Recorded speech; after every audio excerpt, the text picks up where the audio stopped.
Hello and welcome to my YouTube channel. आज हम discuss करेंगे क्रिएटिंग एन इंक्लूसिव स्कूल की सेकेंड यूनिट के बारे में, जो कि है इंटरनेशनल डिक्लेरेशंस एंड कन्वेंशंस। करते हैं objectives of the international declarations कि किस एम के साथ हम वो डिक्लेरेशंस है वो कंडक्ट कराते हैं और क्या क्या उनके अंदर हम अनाउंसमेंट्स करते हैं for the inclusive education. Okay, so first the objective of the conventions is promote inclusion. Inclusion को हम कैसे और ज्यादा प्रमोट कर सकते हैं, प्रचार कर सकते हैं, प्रसार कर सकते हैं उस चीज का, वो होता है प्रमोट इंक्लूजन। इंक्लूजन को हम कैसे प्रमोट करेंगे? By giving education, quality education, जिसके अंदर हम स्टूडेंट्स को ना कि सिलेबस ओरिएंटेड या सिर्फ एग्जाम ओरिएंटेड पढ़ाएंगे, उनको एक हम जो सोसाइटी के अंदर अच्छे से कोऑर्डिनेशन के साथ रहते हैं वो भी सिखाते हैं। Next one is employment. Employment किस चीज से रिलेटेड कि जो इंक्लूजन हमने प्रमोट करना है उसके अंदर हम सभी स्टूडेंट्स को लेकर आएंगे, चिल्ड्रंस को लेकर आएंगे, कोई भी फिजिकल या मेंटल या रेस के बेसिस पर हम उनको डिफ्रेंशिएट नहीं करेंगे। तो हम उनको एजुकेशन तो प्रोवाइड करवा रहे हैं, लेकिन उसको एम्प्लॉयमेंट भी प्रोवाइड करवानी है ताकि वो और ज्यादा मोटिवेट महसूस करे और वो आगे अपनी जो परफॉर्मेंस है उसको और अच्छा दिखाएं in the society. Next one is that is related to this, that is participation in the society. जब उनका पार्टिसिपेशन होगा सोसाइटी के अंदर तो एक बहुत अच्छा चेंज आएगा, सभी का एक कोऑर्डिनेशन होगा और वहीं पर हम डेवलपमेंट देख सकते हैं किसी भी कंट्री के अंदर। Next one is discrimination. Eliminate का मतलब हटाना, डिस्क्रिमिनेशन जो भी हम भेदभाव करते हैं, जैसे कुछ धारणाएं बनी हुई है बहुत पहले से कि किसी को कोई भी फिजिकली प्रॉब्लम है, कोई भी मेंटली प्रॉब्लम है या और कोई भी प्रॉब्लम है, तो वो एक सोसाइटी का पार्ट नहीं मानते हैं उसको एक अलग ही ग्रुप के अंदर कैटेगराइज कर देते हैं। That is completely wrong. हम उसको वही जो फीलिंग है ना पीपल के अंदर उसी को हटाना है with the help of education. That next is ensure accessibility and participation. Accessibility मतलब किसी भी चीज के हमें रिसोर्सेज की या ह्यूमन रिसोर्सेज की उनको प्रोवाइड कराना ताकि जो भी अपॉर्चुनिटीज मिलती हैं उनको अच्छे से यूज कर सके। Accessibility of resources and opportunity to all people. Basically ये था स्पेशल नीड से रिलेटेड, तो उनको हमें रिसोर्सेज भी प्रोवाइड कराने हैं एंड अपॉर्चुनिटीज भी प्रोवाइड करानी है for education and employment. Participation यही कि जो हम इनको रिसोर्सेज और अपॉर्चुनिटीज प्रोवाइड तो करवा देंगे, लेकिन उनका पार्टिसिपेशन भी इंश्योर करना है। वो एक रिस्पॉन्सिबिलिटी है कलेक्टिव, समाज की भी, गवर्नमेंट की भी और उनकी खुद की भी। Next one is job opportunities. वो इसी से रिलेटेड हो जाएगा कि वो बच्चे एजुकेशन और एम्प्लॉयमेंट तो हम उनको बता रहे हैं, उनको अपॉर्चुनिटीज भी तो देनी चाहिए। That is the reservation system. System ऐसे है कि भाई वो ऑब्वियसली अगर उनको कोई प्रॉब्लम है तो वो एक जो फिक्स्ड क्राइटेरिया बना देते हैं ना, तो मे बी वो उसको डिफीट ना कर पाए। और मैं ये नहीं कर रही कि वो बिल्कुल ही नहीं करेंगे, बट मे बी कहीं पर उनके एक जो लैक है ना उस चीज से हो जाता है। जैसे किसी को कोई फिजिकली प्रॉब्लम है तो भाई वो फिजिकल टेस्ट शायद ना भी क्लियर कर पाए, या थोड़ा सा उसको मेंटली थोड़ा सा लेवल कम है तो शायद वो एक जो हायर क्राइटेरिया उसको ना कवर कर पाए, तो उनको हम एक रिजर्वेशन प्रोवाइड करवाते हैं और वो एक अच्छी चीज भी है ताकि वो पार्टिसिपेशन कर सके। ऐसा तो जितने भी हमारे ह्यूमन रिसोर्सेज है उनका अपना एक अलग रोल होता है एक सोसाइटी के अंदर, और वो भी हमारे एक इंपॉर्टेंट रिसोर्सेज होते हैं सोसाइटी के, तो इसीलिए उनको भी नेग्लेक्ट नहीं करना चाहिए। Next one is policies. Policies इन सभी के कंडक्शन के लिए सबसे जरूरी है, क्योंकि समाज तो ऑब्वियसली किसी भी चीज को, या कुछ एक ह्यूमन होते हैं जो पहले से ही कोई भी धारणा चली आती है ना उसको एक्सेप्ट करने में थोड़े से हिचकिचाते हैं, लेकिन तब एक गवर्नमेंट प्रॉपर पॉलिसीज बनाएंगी, पॉलिसीज एक लीगल तरीके से बनाएंगी, तो कहीं ना कहीं पर उनको वो एक डर हो जाएगा कि ये लीगल चीज है, हम इसके बीच में टांग नहीं अड़ा सकते। That is also needed. Policies बनाए, प्रॉपर बजट दे। बजट भी तो जरूरी होता है ना कि उनको रिसोर्सेज के लिए बजट दे, उनका जो रिजर्वेशन से रिलेटेड है, कोई पेंशन की स्कीम्स चलाई जाए और पॉलिसीज हो, एनजीओज हो उनकी हेल्प के लिए, सारी चीजें इनके ऑब्जेक्टिव्स के अंदर आ जाती है। Combat stigma. कॉम्बैक्ट स्टिग्मा मतलब कि जो कॉम्बैक्ट स्टिग्मा का मतलब होता है कि कलंक से सामना, उनके ऊपर एक कलंक लगा दिया जाता है एक तरीके से कि भाई इनको कोई प्रॉब्लम है ना फिजिकली या मेंटली या कोई भी प्रॉब्लम है, या कोई मानते हैं कि उनको एक अलग ही ग्रुप में कैटेगराइज कर दिया गया और एक उनके ऊपर ये स्टिग्मा हो जाता है कि भाई ये आगे नहीं बढ़ सकते। तो उस चीज का उन्हें फेस करना सिखाया जाए, उनको मोटिवेट कराया जाए, प्रॉपर अपॉर्चुनिटीज दी जाए ताकि वो इस चीज को हटाएं और अपना प्रोवाइड सपोर्ट सर्विसेज, उनको सपोर्ट सर्विसेज प्रोवाइड करी जाए, प्रॉपर गाइडेंस, काउंसलिंग, हर चीज। Promote empowerment. अब एम्पावरमेंट भी जरूरी होती है भाई, वुमेन अपने राइट्स को पहचाने और उनके लिए फाइट करें। So these are the objectives. अब हम नेक्स्ट वन बाय वन पढ़ेंगे। सो फर्स्ट हम पढ़ेंगे सलमान का स्टेटमेंट के बारे में। सलमान का statement, it was given in 1994। 1994 में कब ये दी गई, ये हुई थी, ये कंडक्ट करी गई थी, ये जो कन्वेंशन है, ये सम्मेलन है, ये कंडक्ट करा गया था 7 to 10 जून तक। ये चला था इन दिनों तक, ठीक है। और ये इसका नाम सलमान का भी थोड़ा सा लगता है ना कि ऐसा नाम क्यों है स्टेटमेंट का, ये नाम इसीलिए है क्योंकि सलमान का एक प्लेस है इन स्पेन, स्पेन के अंदर ये एक प्लेस है, वहां पर वहीं से इसका नाम सलमान का पड़ गया, जहां पर ये कंडक्ट हुआ था वहीं से वही इसका नाम चुन लिया गया था। ओके, सो इसके अंदर जो था 25 इंटरनेशनल मतलब 25 अलग अलग कंट्रीज से आए थे लोग और 92 गवर्नमेंट्स थी, ठीक है। 92 गवर्नमेंट फ्रॉम 25 इंटरनेशनल्स, मतलब कि एक कंट्री से अलग अलग गवर्नमेंट्स भी हो सकती हैं। पार्टिसिपेट इसके अंदर किया था, गवर्नमेंट के अंदर थे जो अलग अलग आए थे वो 300 प्लस थे।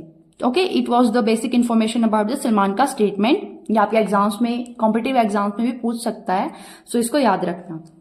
Next one is its name, World Conference on Special Need Access and Quality, जो इसका नाम था, इस जो पूरी की पूरी हमें रिपोर्ट सबमिट करी गई थी उसका ये नाम था। ओके, देन जो इसके अंदर जो भी राइट्स बताए गए थे या कन्वेंशन हुई थी, इसके अंदर बेसिक हेल्प करी गई थी bye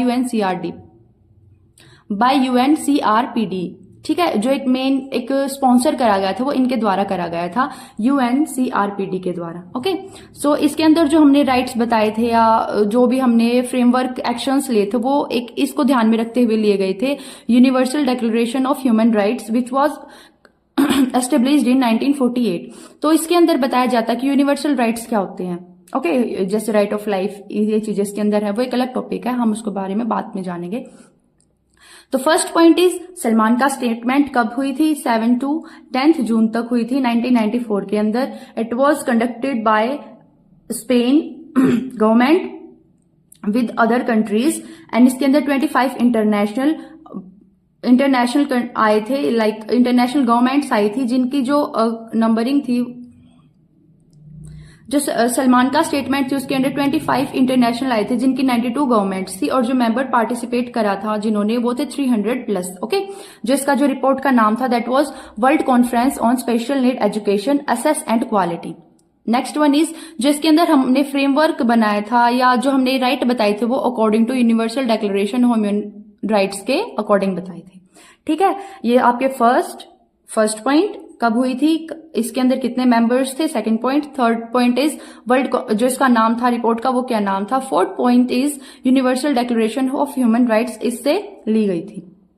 activities done by government of many countries, मतलब कि जो कंट्रीज इसके अंदर आई थी, इस डिक्लेरेशन के अंदर आई थी, उनके द्वारा क्या क्या जो एक्टिविटीज है वो करी जाएंगी in next 10 years.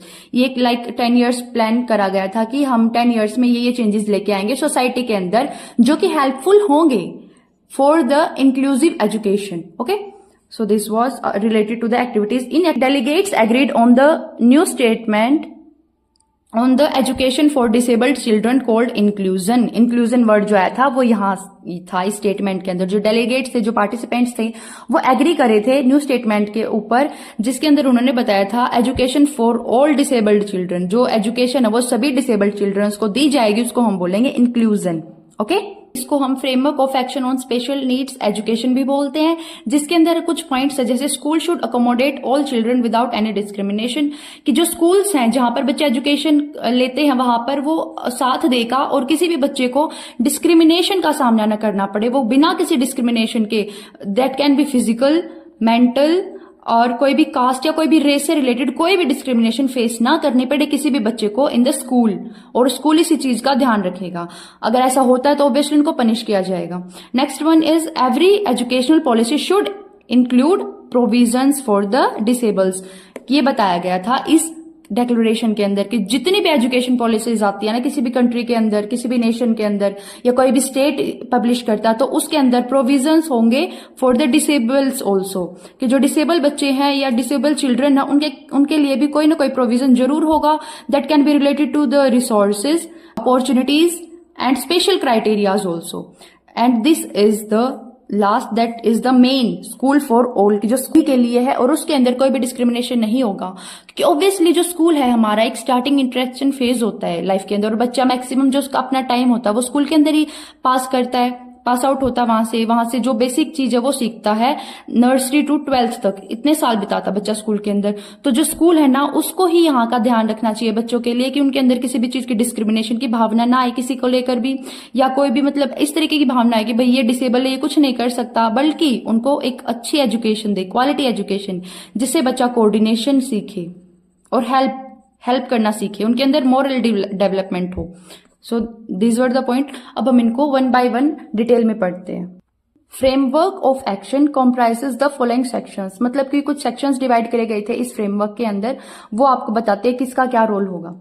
The first one is new thinking in special needs education. New thinking कैसे किस तरीके से करी जा सकती है, that is new thinking in special Need education, मतलब कि इसके अंदर क्या होगा, प्रमोट इंटीग्रेशन, इंटीग्रेशन को प्रमोट करेंगे, जो ठीक है किसी भी तरीके का डिस्क्रिमिनेशन ना हो, किसी भी फिजिकल प्रॉब्लम या मेंटल प्रॉब्लम के बेसिस पे वो आपस में डिस्क्रिमिनेशन ना करे, बल्कि उनके अंदर एक इंटीग्रेशन हो। ओके, पार्टिसिपेशन, कि जो बच्चे हैं कई बार वो खुद भी इस चीज से डरते हैं कि भाई हम बाहर सोसाइटी में या स्कूल में जाएंगे तो हम किस तरीके से चीजों को हैंडल करें, तो उनके जो पार्टिसिपेशन है ना उससे रिलेटेड भी नए से नई प्रोविजंस पॉलिसीज लेके आए, उनको अवेयरनेस फैलाया जाए इस चीज से रिलेटेड।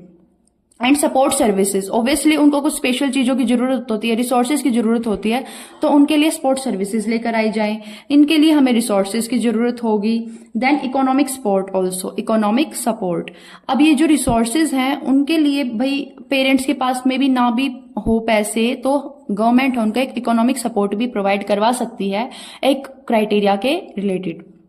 ओके, तो आपको फर्स्ट पॉइंट समझ आया, new thinking in special needs education, और इसके हम पॉइंट्स बना देंगे integration, participation, support services, resources and economic support. Okay, the second point is guidelines for action at national level. जो नेशनल लेवल होगा वहां पर क्या क्या गाइडलाइंस को हमें फॉलो करना होगा, तो पॉलिसी एंड ऑर्गेनाइजेशन की जो गवर्नमेंट है वो पॉलिसीज बनाएगी, ठीक है, उनकी ऑर्गेनाइजेशन मतलब उनको एक इम्प्लीमेंटेशन प्रॉपर करे और उस चीज का ध्यान रखे कि उनको जो प्रॉपर बजट है, बजट भी प्रोवाइड कराया जाए। पॉलिसीज तो हमने बना दी, बट उन पॉलिसीज का क्या करे जो सिर्फ पेपर पे लिखी रहेगी, तो जो पॉलिसीज बनाई गई है ना उनके लिए प्रॉपर बजट हो, उनकी ऑर्गेनाइजेशन, उनको किस तरीके से इम्प्लीमेंट किया जा रहा है, इम्प्लीमेंट हो रही है, उनका फायदा मिल रहा है स्टूडेंट्स को या नहीं, इस चीज को भी वो एक अच्छे से गाइड करे और उस चीज को अच्छे से काउंसिल भी करे, कि बच्चों का फीडबैक ले, टीचर्स का फीडबैक ले कि स्टेट यहाँ पर अच्छे से कंडक्ट कर रहा है चीजों को या नहीं कर रहा। The second factor is school factor, that is most important. जो स्कूल है एक बहुत इंपॉर्टेंट फैक्टर है इस चीज का, कि क्योंकि बच्चों को वहीं पर रहकर एजुकेशन गेन करनी है, तो वहां पर इंफ्रास्ट्रक्चर कैसा है, हाउ इज द इंफ्रास्ट्रक्चर, कैसा तो हो, किसी को मान लो भाई किसी को चलने में लोकोमोटर डिसेबिलिटी है और उसके लिए बिल्डिंग बना दिया आपने सबसे ऊपर 3rd फ्लोर पर, तो एक गलत इंफ्रास्ट्रक्चर होगा, बल्कि उनको एक जो ग्राउंड फ्लोर है ना वहां पर उनकी क्लासेस कंडक्ट कराई जाए। अगर बाय चांस 1st फ्लोर पर भी है तो प्रॉपर एक उनको वॉकिंग एरिया दिया जाए या लिफ्ट दी जाए या व्हील चेयर्स प्रोवाइड कराई जाए, प्रॉपर रैंप दिया जाए। Okay, infrastructure. The next one is curriculum की फ्लेक्सिबिलिटी होनी चाहिए। बच्चा अगर लेट लिख रहा है, थोड़ा सा टाइम एक्स्ट्रा चाहिए है उनको पढ़ने के लिए या एग्जाम में भी, तो उनको फ्लेक्सिबल भी होना चाहिए करिकुलम का। ऐसा रिजिड करिकुलम इनके डेवलपमेंट में हेल्प बिल्कुल भी नहीं कर पाएगा, ठीक है। और इसके अंदर जो टीचर्स हैं, teacher should be proper trained, जो टीचर पर्सनल्स हैं उनको भी प्रॉपर ट्रेनिंग दी जाए और उनके पास प्रॉपर स्किल्स हों उन बच्चों के साथ डील करने के लिए, ठीक है। Requirement and training of educational personal, जो टीचर्स हैं उनकी प्रॉपर रिक्वायरमेंट हो जिस फील्ड के लिए, जैसे लोकोमोटर डिसेबिलिटी किसी बच्चे को, तो थोड़ा सा उस टीचर को उस चीज से रिगार्डिंग ट्रेनिंग दी जाए, स्किल्स हों उस चीज से रिलेटेड। अगर किसी बच्चे को और कोई डिसेबिलिटी है, डिसलेक्सिया, ऐसी कोई प्रॉब्लम्स है, तो वो उस टीचर को स्पेसिफिक डिसेबिलिटी के लिए प्रॉब्लम्स का भी पता होना चाहिए।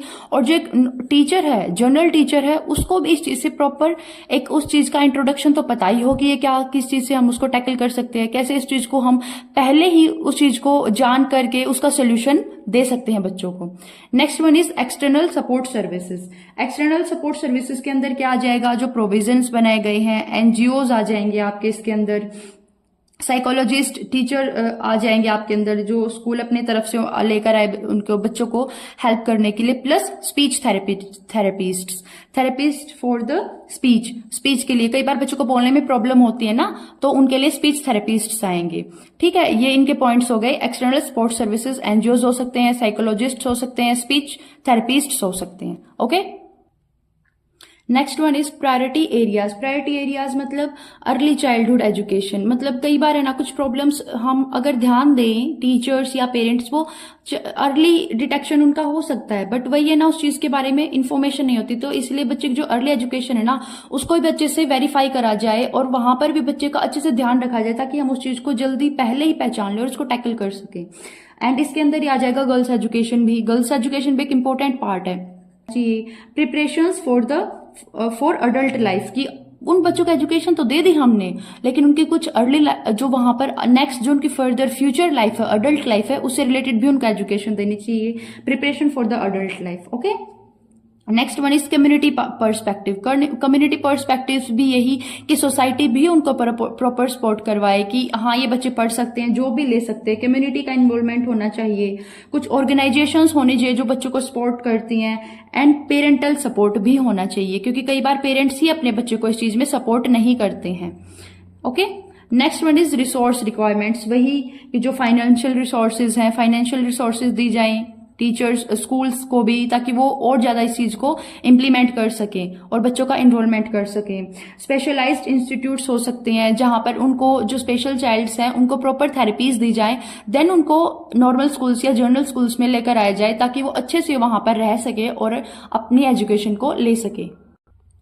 Next point is guidelines for action at the regional and international level. Regional मतलब जो एक पर्टिकुलर रीजन है, और इंटरनेशनल लेवल जो जहां पर वो इंटरनेशनल लेवल पे डेक्लेरेशंस होती हैं उनसे रिलेटेड। तो वहां पर उन रीजनल और इंटरनेशनल लेवल दोनों का प्रॉपर कोऑर्डिनेशन होना चाहिए कि किसी एक कंट्री के अंदर कोई भी नई पॉलिसी आई है या कोई रिसोर्स आई है। बेसिकली हम रिसोर्सेज से इस चीज को बताएंगे कि किसी भी चीज में कोई रिसोर्स आए हैं, जैसे किसी कंट्री ने कोई चीज इन्वेंट करी है, जैसे कोई बच्चा बोल नहीं सकता और उन्होंने कुछ ऐसा डिवाइस बनाया है जिससे बच्चा कुछ अपना आपस में बोल सके, कुछ पॉइंट्स को बता सके, कुछ अल्फाबेट्स या वर्ड्स को बोल सके, तो वो टेक्नोलॉजी वो दूसरी कंट्री को भी प्रोवाइड कराए, ताकि वो कंट्री भी इस चीज में डेवलपमेंट कर सके।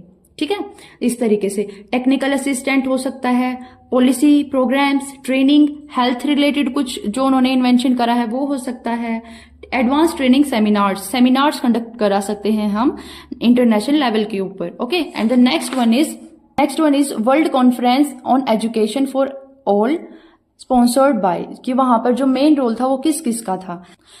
ये जो मैं आपको नाम बताऊंगी ना, ये आपके कुछ टेट एग्जाम्स में भी आते हैं, तो आप इनके फुल फॉर्म्स को भी जरूर याद करना, और किन ने स्पॉन्सर करा था उसको भी याद रखना। यूनेस्को एक बहुत मेजर रोल इन्होंने प्ले करा है इस सलमान का स्टेटमेंट, डिक्लेरेशन एंड कन्वेंशन के अंदर।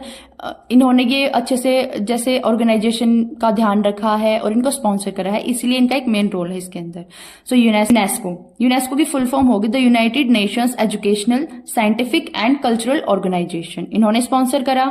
Then next one is UNICEF, और अभी इसको न जाना जाता the United Nations Children's Fund. पहले इसका नाम था United Nations International Children Emergency Fund. The next one is UNDP, United Nations Development Programmes. Okay, and the World Bank, इन्होंने अपना बजट दिया था कंट्रीज को कि भाई आप अगर कहीं पे कोई लैक रहती है किसी चीज की, तो हम आपको फंड प्रोवाइड कराएंगे और आप उनका इंप्लीमेंट करें, ताकि हर ह्यूमन बीइंग है वो अपना एक ह्यूमन रिसोर्स के रूप में अच्छे से एक सोसाइटी को डेवलपमेंट के रेस में हेल्प कर सके। So this is all for this topic. I hope आपको हर चीज समझ में आई होगी। अगर आपको किसी भी टॉपिक में, किसी भी पॉइंट पे कोई प्रॉब्लम है, तो please do comment and let me know. If you like the video, like it, subscribe my channel, do comment and share the video. Thank you for watching the video.